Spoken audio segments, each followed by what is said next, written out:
What's the deal with Danish asses? Finally, we'll figure out what topping the bottom means.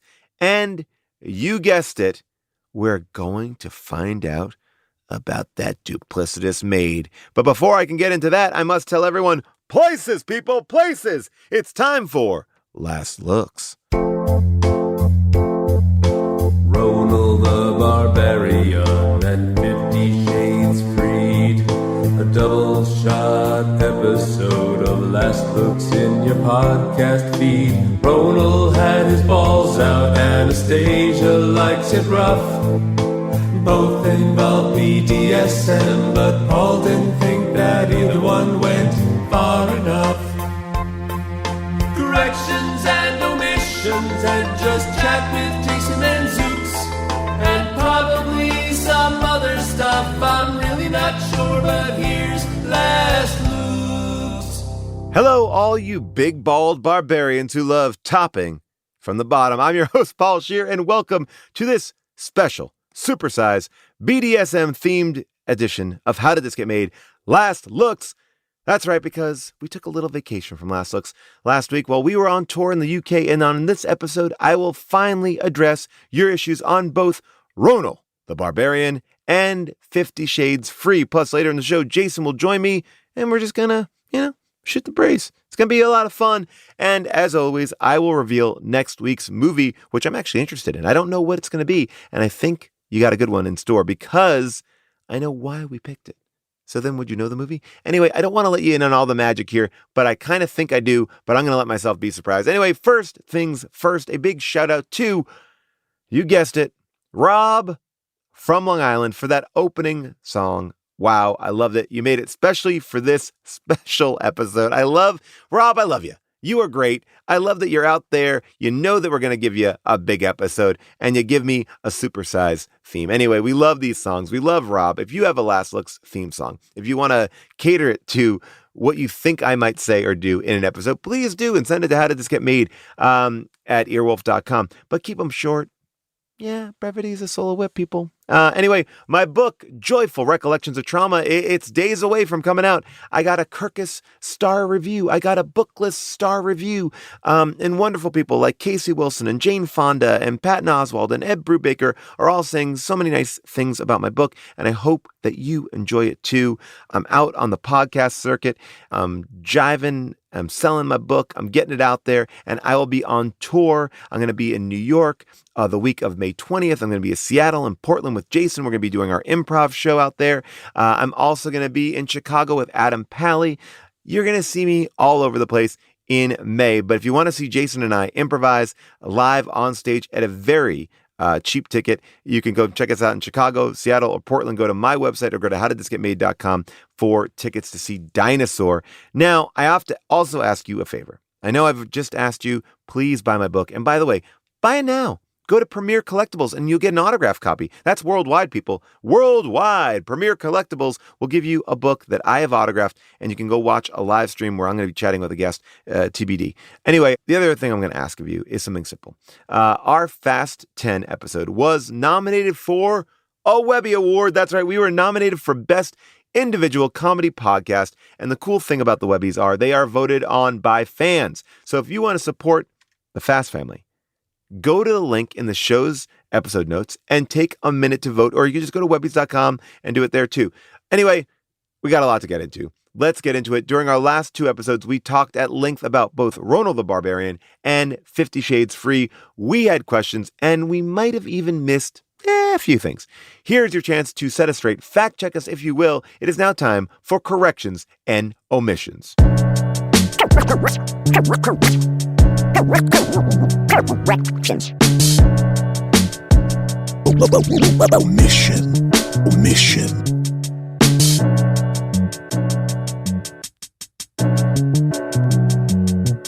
Oh, damn. Thank you, Styles O'Brien. I love that theme. First up, we will be talking about Ronal the Barbarian, a film the Discord user Ashwan thought should have had the tagline, "Something Rotten from the State of Denmark." Oh, dude, you nailed it. I love it.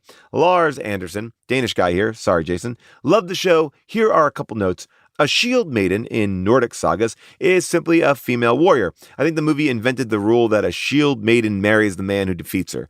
Number 2, the old man who complains he's been stuck on the toilet waiting for his nurse since Wednesday is actually a joke on the quality of social services in Denmark. If you are no longer able to fully care for yourself but wish to stay in your home, you can apply for social service helper to come and take care of the basic necessities, which, yes, can involve cleaning the older person. There are too often reports of failures in duty of care, and that's a bummer, so let's just leave it there. And finally, Lars suggests if we like this movie, there are some other animated Danish films that are in this ilk, like Turkle in Trouble or Journey to Saturn, and maybe even Checkered Ninja, although that one is a little more serious, he says. Well, we may not go back to Danish animation cinema anymore. We enjoyed it, but maybe get out while the getting's good. Rob from Long Island, writing in with a comment.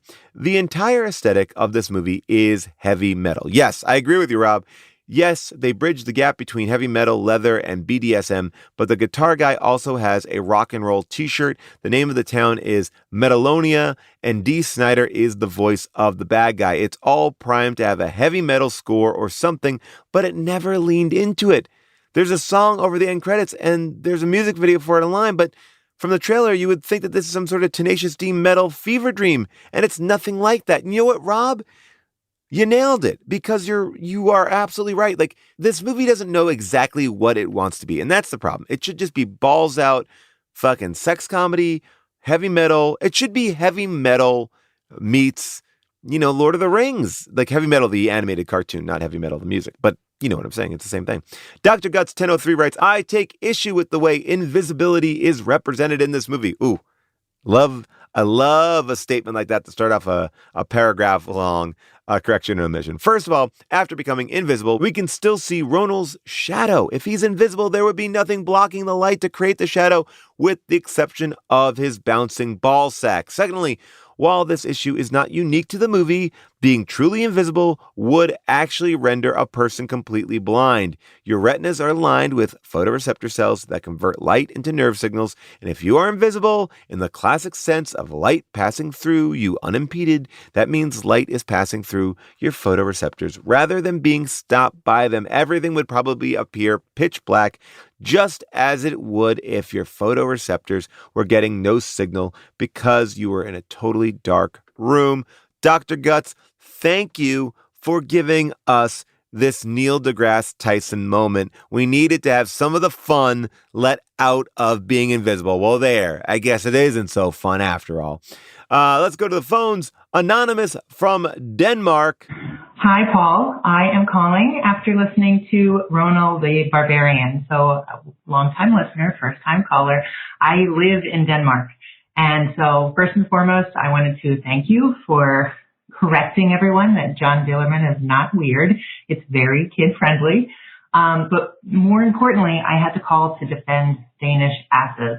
So the point came up that maybe the animators were drawing their flat asses.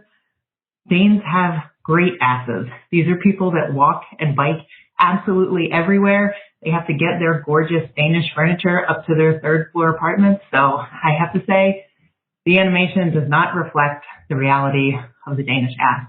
Thank you so much.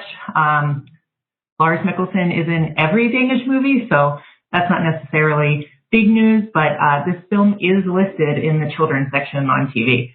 I don't know any kids who have seen it, but thank you. Bye. All right. You know what? I believe you. I believe in Danish asses.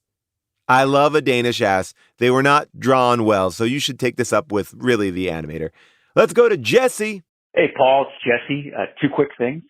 One, Jason mentioned he did like the Amazon part in Ronal. That's probably because it's a poorly done ripoff of a great Futurama episode. About 10 years ago, 10 years before this movie came out, there's an episode called Amazon Women in the Mood. Of course, that's a takeoff on the old exploitation movie. But anyway, the episode is hilarious, and of course it aired on television. But even though it aired on television, the jokes are pretty great and actually kind of dirty for television. It's kind of the way you pull these jokes off rather than the silly kind of childish way they did it in the movie. And a quick number two, this has nothing to do with the movie, but I want to thank you guys for talking about the Sharon Stone Sylvester movie, The Specialist. I think I sent you that DVD 10 years ago, hoping you'd review it. But when that episode showed up in my feed, I was so pleased. Thanks for everything, guys. Thank you, Jesse. We did do the specialist, and maybe it was because of you. And you know what? I'm going to say it was. I'm not going to. Somebody said, "Oh, Paul, I finally convinced you to go to the UK." I'm like, well, no, you didn't convince me. I've been wanting to go to the UK. Just had to wait for my kids to get older. But you know what? For you, Jesse, we did the specialist because of you. And now, do I have to watch the Futurama episode, Amazon Women in the Mood? I guess the answer is, hell yeah. I got to compare notes. And finally, Rob from Ontario, Canada. What do you got? Hi, Paul. This is Rob Rake from Kingston, Ontario, Canada, the birthplace and home of Dan Aykroyd. Just wanted to start by saying we would love for you to come to our town and do a show on any type of Aykroydian movie that's still left over after Blues Brothers 2000 and beyond. I have a correction and omission for the Ronal show. A guest in the crowd noted that at Trolls Christofferson, it was noted as a reindeer wrangler in the credits, when in fact I also saw that in the credits, and it's a render wrangler. So it is just a role within a computer animation production. The render wrangler is the last person who sees the animation before it's finally put to film and video. So it was just a misreading. It had nothing to do with the Danes and their reindeers. So thank you very much. Appreciate the show. Cheers. Okay, that makes a lot more sense. Render Wrangler. Our producer Scott pulled me a clip. Yes, that is right. Thank you, Rob from Ontario. Good eyes on ya. And Shauna Gator on Discord explains further, when animators and VFX artists are finished prepping their shots each day, they send them to a render farm, which is a bunch of networked CPUs that process the data and render the actual shots for review. And a render wrangler monitors the render farm overnight and makes sure every frame of animation gets processed correctly so the shots are ready to review the next morning as dailies. That's right. Wow. Y'all brought it here, okay? So many great Ronal the Barbarian corrections and omissions. We're going to take a quick break. Then we're going to dive into your thoughts about 50 Shades of Free. And then Jason's going to join the show. Then we're going to talk about the next movie. But don't worry, we're still going to pick a winner from all this, but it's going to be a combined winner. Anyway, I know you want to hear some more bonus content from our Ronal the Barbarian show. So check out this deleted scene where June continues serving up hot takes during the audience Q&A. I am with a person dressed as a barbarian. Our barbarian is here. Barbarian, what's your name? David the Horny. Okay. Because of his horns. What's and his raging hard on. So the animals are also in leather. There's a bird that's tracking Ronald, and he's in fully leathered out. Son of Crom. Exactly. Son of Crom. So I don't think I auditioned for that part. I don't think they consented to that. I don't know if. Do you guys think they consented to wearing to being the leather, the bottoms? Maybe? This is a great question for June, because June is often upset, like when monkeys are put in movies and forced to do things that are evil if they don't get a chance in the script. You're saying that the birds were forced to wear leather. No way. And the horses. No way. This is an animated film, and so anything goes. Animation is a great space. Animation's not just for kids. It's a great space for us to really explore our deepest, darkest desires and what we consider taboo. And it's actually the safest space to explore those things. Yes. Okay, your name and your question. So I'm Molly, and I'm kind of questioning the feminism in this movie, because the men have all these intelligent ideas, like coming up with cell phones, but women cannot come up with vibrators.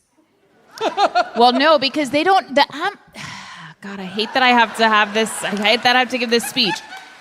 The Amazonian women, they can come up with vibrators, and I believe they're doing just fine there, and they're having a grand old time without any men. But they need to keep their tribe going, which is why they need to mate. So it's not, I don't believe that mating ritual is about pleasure for them. Well, they just have to keep things moving and grooving. Respectfully disagree, because they seem psyched.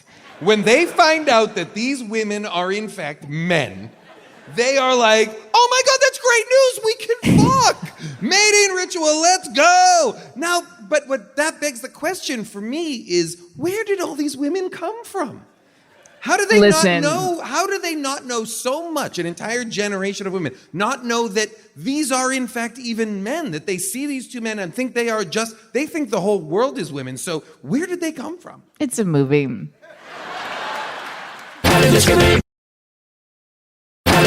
We're back, and that is enough. Ronal, that's right. The movie for women is now up on a shelf. We have 2 great shirts for that.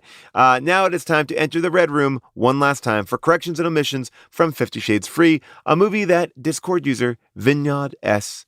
thinks could have had the tagline, "Not even a hot bodyguard can protect you from this." I like it.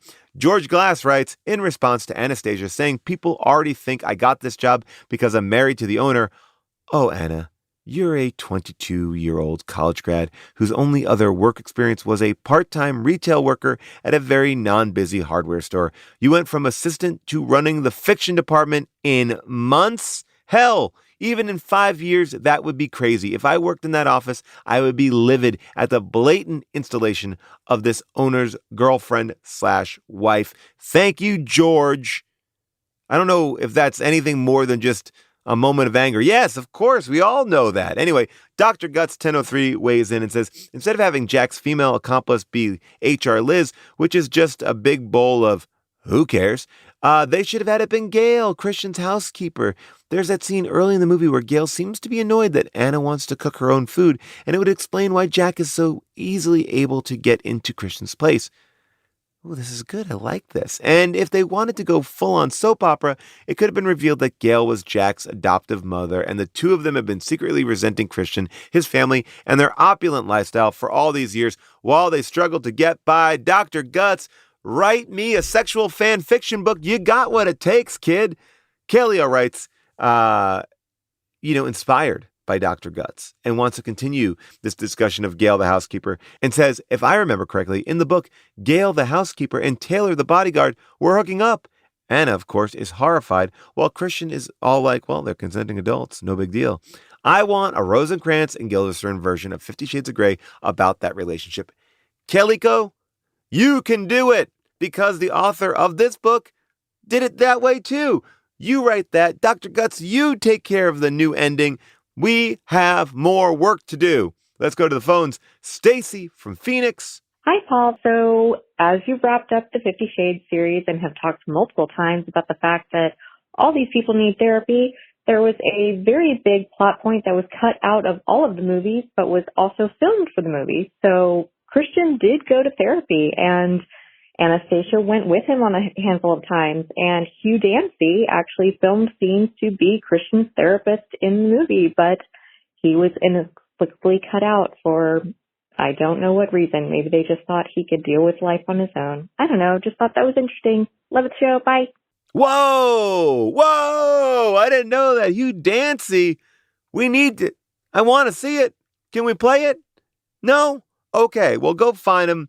I'm sure they're not interesting, because it would be, if they cut it, that means it's more boring than what we actually saw. So, wow. Amelia, next on the phone. What do you got? Hi, I had a just mild correction about some of the kink terminology in the movie. So specifically, topping from the bottom means that the bottom is trying to take control, and that was not a negotiated part of the scene. So it's generally not something that's cool to do unless it was discussed prior, which is another issue. They should have had so many negotiations. The coverage of these movies was really fun. Thank you so much. Thank you. That makes sense. Okay. Got it. Now I understand topping from the bottom. Thank you for the clarification. You're the best. So many great corrections and omissions this week. So many people came in and kind of set us straight, shut us down. Really, I think, put the movies in a different perspective. But I have to say that maybe the most creative one should be the winner today. Maybe, not the most eagle-eyed person. And I think that the most creative person, to me, is Dr. Guts 1003. Dr. Guts 1003, you are this double episode winner, and you get this amazing song from, you know who it is, my favorite, Rob from Long Island. Hit it! You win. Congratulations to you. Paul picks the winner, and the winner is you. You said something smart and funny, so I'm telling you, you win nothing. If you want to submit an alt movie tagline, chime in with your own thoughts about the latest episode, hit us up at the Discord at discord.gg/HDTGM or call us at 619-PAUL-ASK. Coming up, Jason stops by for a chat and I will reveal next week's movie. But first, enjoy this bonus deleted scene from our 50 Shades Freed show where I talk about how my mom refused to believe that I was in the TV show Veep. Take a listen. My mom is the person who, I was on Veep for one season, and my mom, thank you, and my mom, she loves to talk to me about the stuff that I do, and I didn't hear her talk about Veep at all, and I said, hey, Mom, do you watch Veep? And she's like, I watch it, but you're not on it. And I go, well, what do you mean? I'm on it. I'm definitively, it's not a big part, but I'm on it. She's like, no, you're not on it. I've watched every episode. And I go, what do you mean you watch I'm on it. And she's like, do you do any scenes with the dog?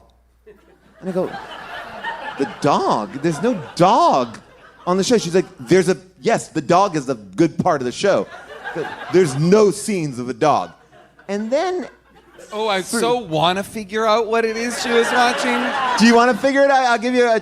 Well, I figured it took me about 20 minutes, and then we figured out my mom was watching Madam Secretary. The Tia Leone CBS hour-long drama. Incredible. Which is like the perfect... okay, what? Veep... That's like a female president, right? So she got like in the world. I love that she like probably Googled like politics something, and that's what popped up. She was like, that must be it. And she watched a lot of Madam Secretary. How many episodes? Because every episode. That's a network procedural. So that's like 22 episodes a season. Yeah. She watched a lot, so much so that I feel like she was like, well, I know that you're not on it, but I'm going to continue watching Madam Secretary and not watch Veep. Yeah. Can you get on Madam Secretary? Also, her logic was that you lied to her. Yes. Yeah. Why wouldn't you just tell me? And I think she was just angling to meet the dog. Welcome back. Wow. Woo. Breathe it in. What a big episode. You've noticed that every Monday, How Did This Get Made is releasing an older episode back into the rotation. We had Hackers out there. I love Hackers. We got to the origin story of the whole BB-8 thing. And if you have not listened to that episode in a long time, it's worth the listen to hear June's reaction to my robot BB-8 that she hated so much. Every week, a brand new Matinee Monday. Check out what we're serving up there. They're repeats, but they're oldies but goodies. Anyway, let's welcome Jason to the show for a little Just Chat. John Cohen, play us in.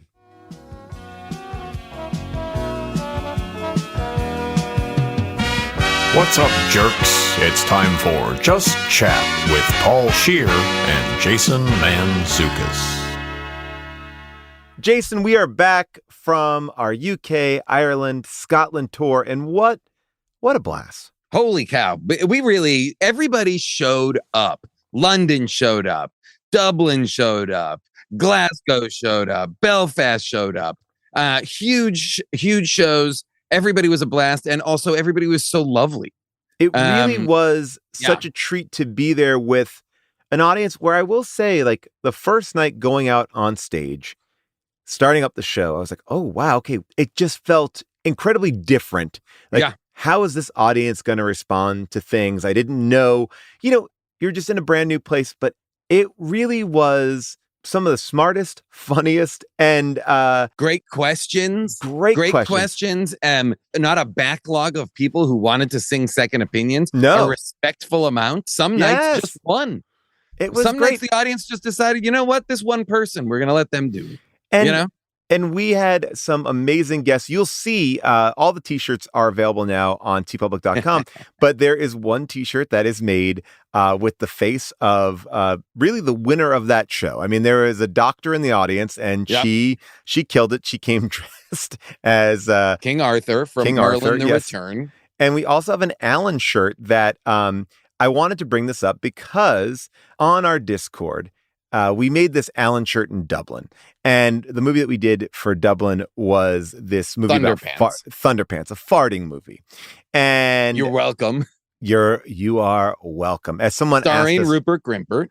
Did you make this pick for Dublin because there's a lot of green and a redhead in it? Like calling out our own stereotyping.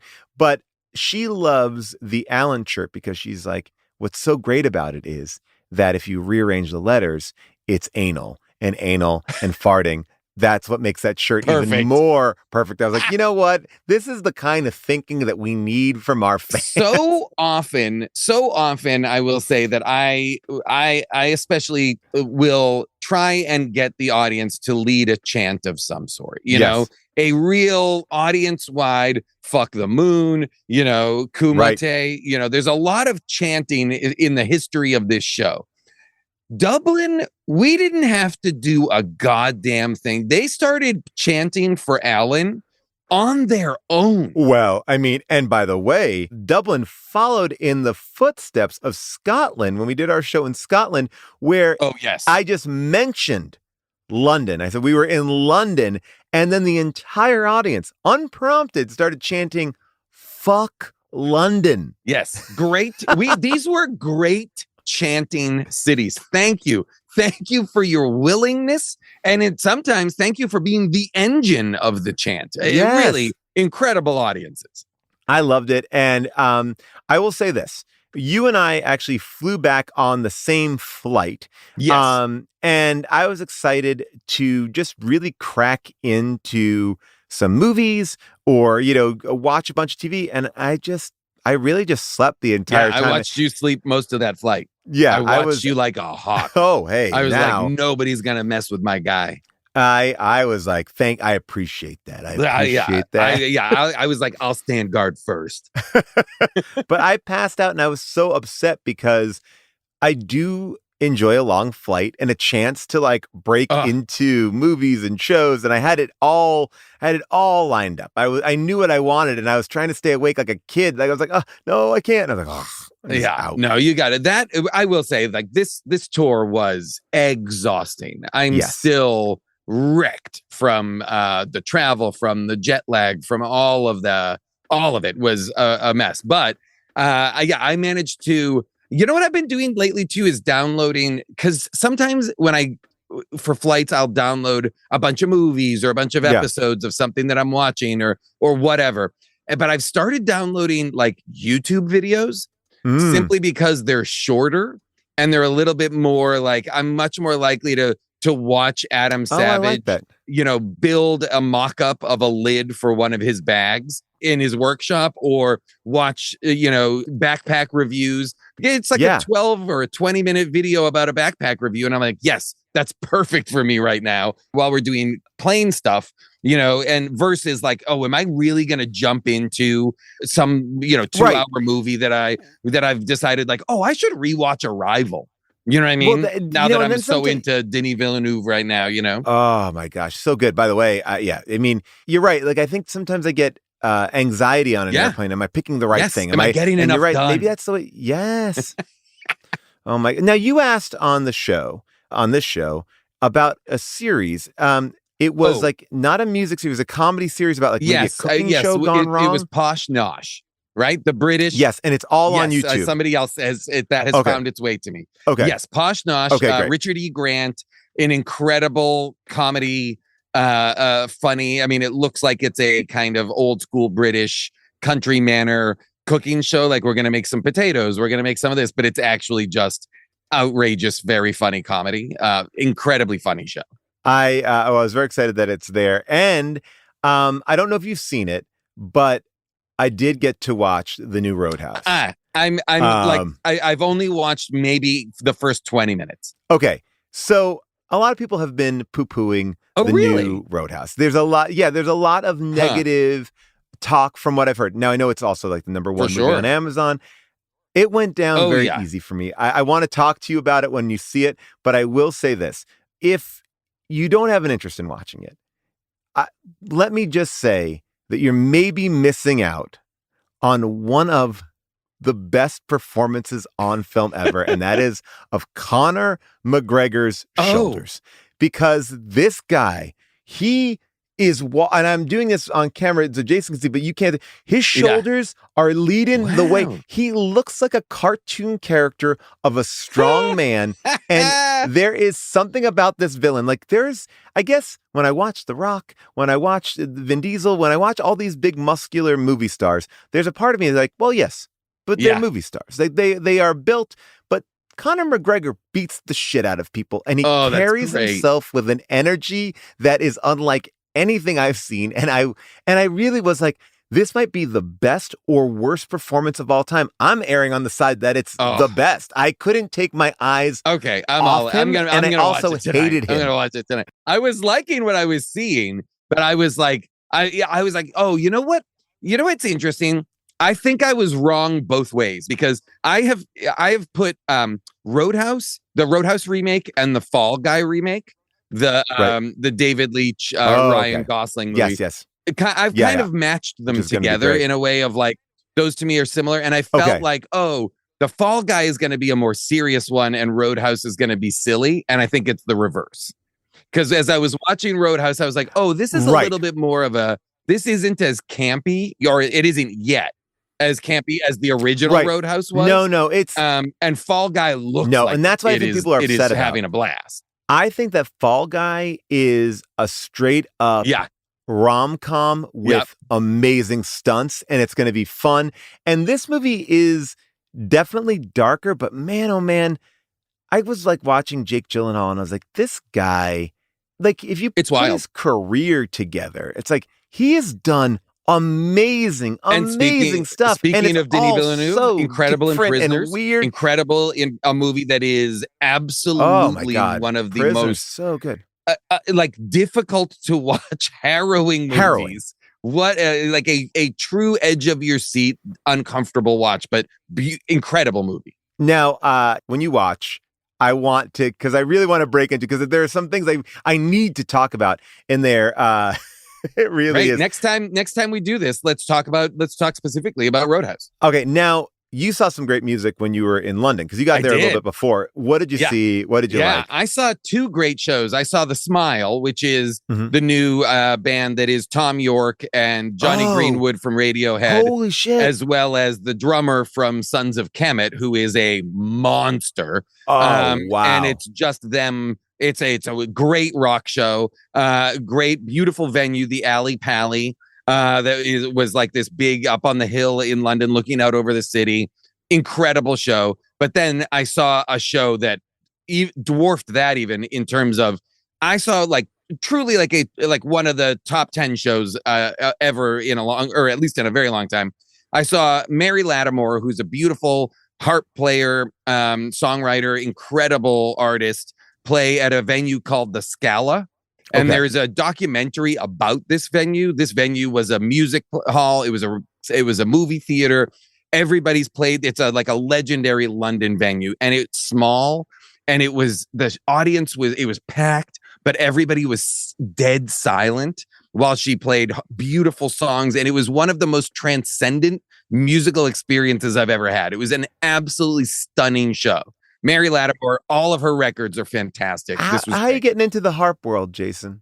You know, she started playing. She's inside of like the experimental music scene that I feel like I listen to a lot of. That I would put like Grouper in, or Callie Malone. There's all these people that are playing stuff like beautiful experimental instrumental stuff that I come across. You know, whether it's, I read a review of it. I'm trying to think how I found Mary Lattimore first, because she also collaborates with a lot of people. So I might have first heard her on someone else's record. I'm not sure. Well, by the way, I want to ask you, she's got 2 LA dates coming up. Oh, great. April 15th and May 8th. She's going to be at Zebulon. Oh, yeah. Oh, that's right. She did a residency there a couple months ago. Yeah. Yeah, with Anthony Pirogue and Janelle Lapine. Oh, okay. I don't know that. And then that's fantastic. Walt McClements and Ben Babbitt. So this is, if you're in LA, I might want to check this out, actually. I can't recommend that show enough. I think she's one of the most interesting artists working right now. And I think it's love it. Beautiful music. Well, I love, there's something really interesting. I don't love seeing shows in LA.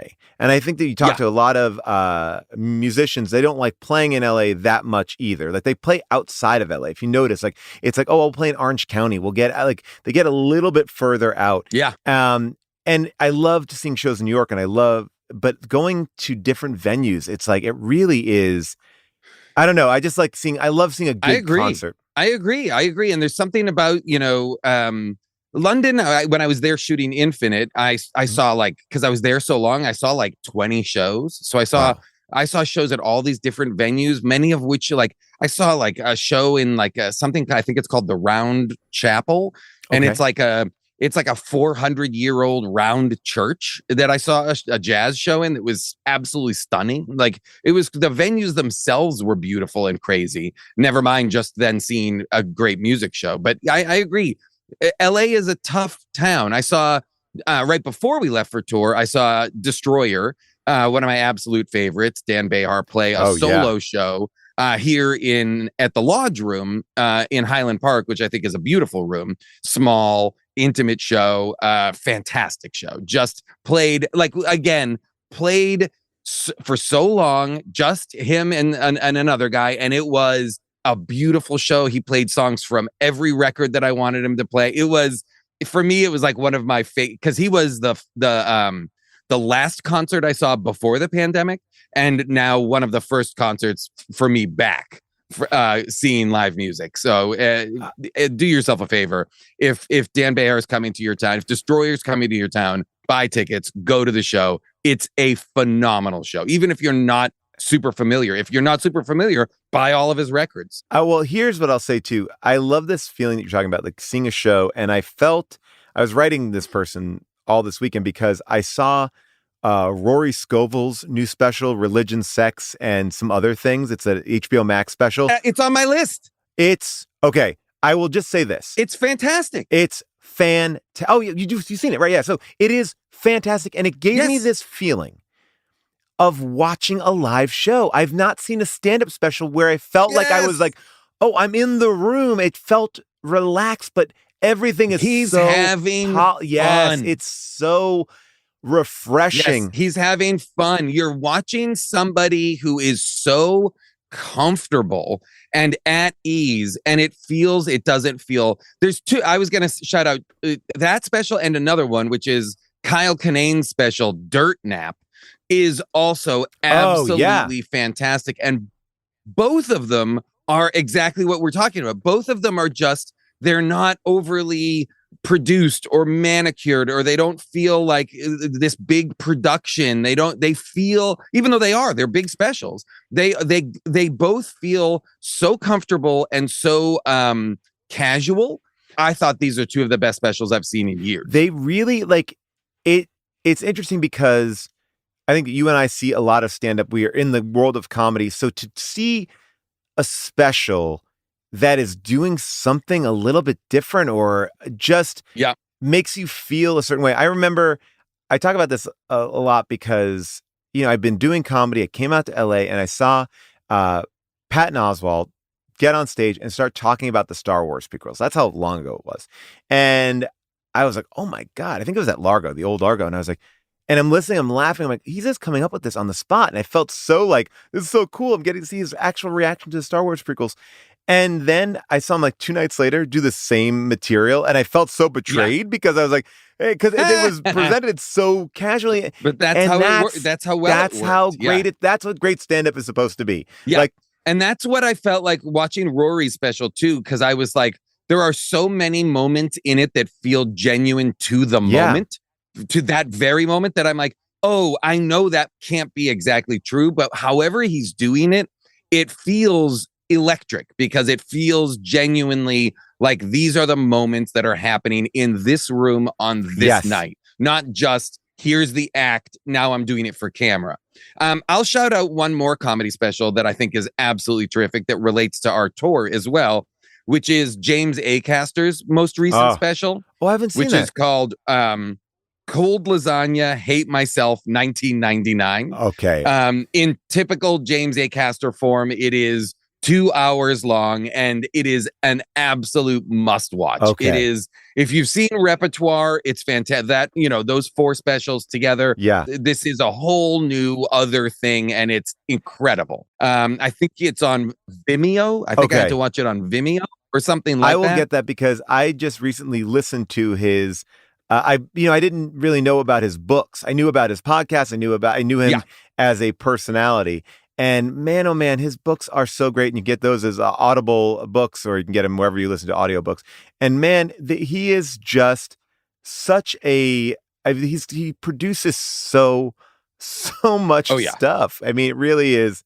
And such a singular voice, like an truly somebody that I always like. His podcast Off Menu that he does with Ed Gamble, who also has a fantastic stand-up special that I think is on Prime called Blood Sugar. I think it's on Prime. I'm sorry if it's not, it's on one of the others, but I think it's Prime. Blood Sugar, and that's a great stand-up special as well. They have that great podcast Off Menu that I think you did, Paul. Yes, I did. I love doing it. Yes, I did. I loved it.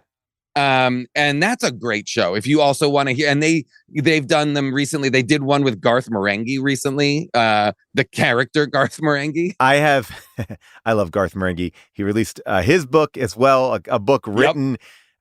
I love it. I mean, I saw that show live. Him doing that, amazing. Oh, how was that? Amazing. And I've been like all these guys are doing these shows right now. Peter Serafinowicz is doing, his that character. Butterfield.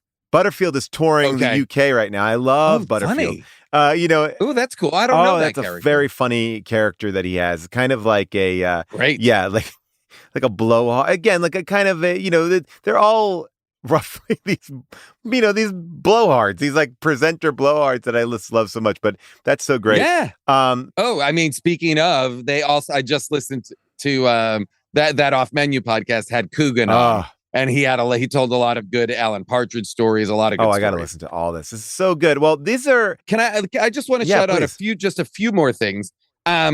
Stephen Wright has written a book.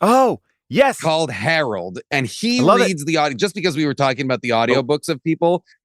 The Stephen Wright audiobook called Harold is fantastic and worth reading or worth listening to. It's one of those books, by the way, I gave it to my dad, and my dad loved it. Great. Because my dad kind of introduced me to Stephen Wright back in the day. Like I had that tape. It was like, I remember it was like Stephen Wright sitting in like almost a cubist style room or something like that. It was just an audio tape, a stand-up special. And I loved him from that day, and I gave it to my dad. My dad just absolutely loved that book. Oh, that's great.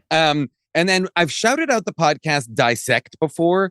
It's a tremendous music podcast where they go through an album, an artist is track by track, and go through and really dissect the album. And they've done Kendrick Lamar and Frank Ocean. It's a great podcast. And the new season that has just started is MF Doom. And it is so far absolutely killer. So I can't recommend it if you've never checked out that podcast, or if you've fallen off. Now is a great time to jump back in. The season's just started. They've got music in there. It's if you listen to it on Spotify, you get a lot of the tracks. It's fantastic. Dissect is the podcast. I will say, if we're talking about podcasts too, John Ronson. I don't know if you know John Ronson, but he right. He has this book, So The Men Who Stare at Goats. Shamed. Yes. Right. He has a podcast called Things Fell Apart. Yep. And I was listening to that, and I thought it was really interesting. The second season is really a lot of like post-COVID. Like it kind of just talks about like how society is kind of morphed and what's going on. It's not truth, or it's not anything. It's just kind of interesting stories that kind of talks about culture war and things from like the death of these black sex workers in Florida in the 80s, and how that kind of connects to George Floyd and like the movement of police brutality. It's very like it's unnerving and it's interesting, and it every now and then it's nice to feel challenged by a podcast, and that one is really holy cow. good. Yeah. Okay. Got it. Really, really good. Things fell I'll check apart. that out. Yeah. And then just because people have been so good about it, I'm looking for two things. Oh, I love it. Because we've talked about the Ed Zwick book already, but I am looking for 30-something. I want all of 30 something. Does somebody have a rip of 30 something? Does it exist? I mean, I can buy DVDs off of eBay. I get it, but I'm just curious. And then I'm looking for the documentary 32 Sounds. I know it came out in theaters, but it's no longer in theaters. Does anybody know, is that going to live somewhere, or does it exist somewhere already? And I just am having trouble finding it. 32 Sounds. I'm curious. I really want to see that documentary. Those are the two things I'm looking for. All right. Let's see if we get it. Let's see. Get to it, audience. I'm in. I'm on board. All right, Jason, what a pleasure. And we'll be returned next week or next time. We'll have special guests. We'll talk about Roadhouse. We'll do the whole thing.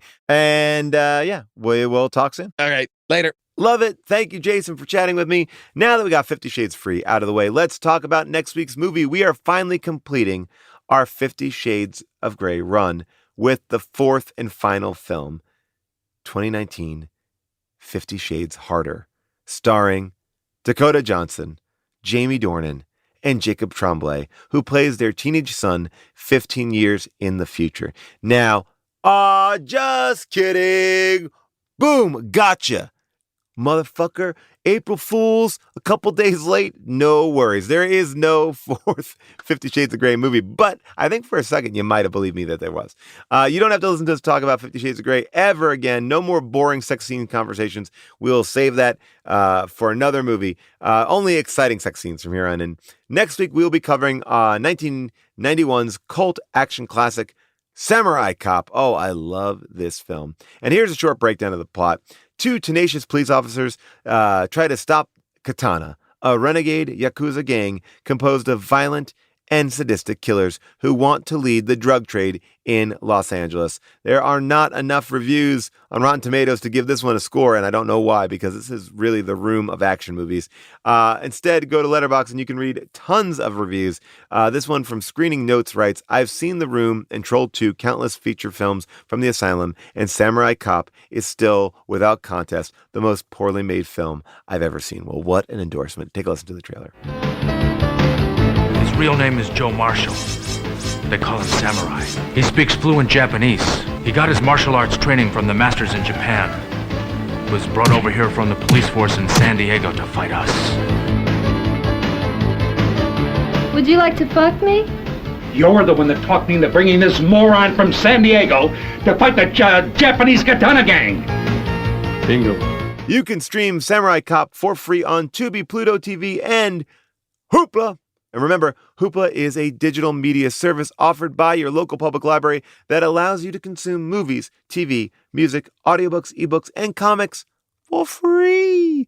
That is it. That is the show. Please remember to rate and review. It helps. And if you listen on Apple Podcasts, make sure you are following us. Visit us on social media everywhere at HDTGM. And a big thank you to our producers, Scott Sani, Molly Reynolds, and our movie-picking producer, Avril Halley, and our associate producer, Jess Cisneros, and our audio engineer, Casey Holford. We will see you next week for Samurai Cop.